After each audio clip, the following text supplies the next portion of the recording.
project, we will learn about reverse clip in Adobe Premiere Pro Creative Cloud. So let's take a look.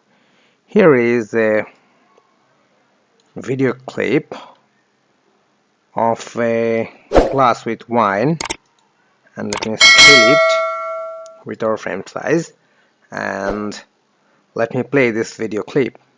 So I'm playing from our program monitor. It's just breaking the glass,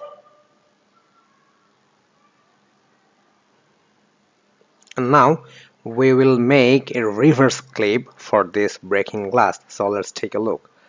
I want to copy this video clip and I want to paste after this clip, and let me select this second clip, and then I have to press right button in my mouse, and here is the speed duration option in here. So I'm selecting speed duration option, and here is the reverse speed option. So you have to select this reverse speed option, and you have to select on time interpolation from frame sampling to optical flow.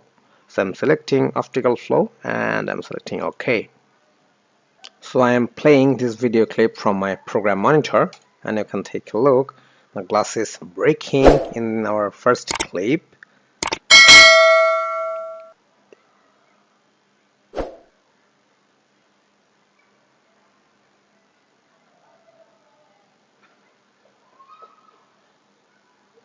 So this is how you will create a reverse clip in Adobe Premiere Pro Creative Cloud. Thank you.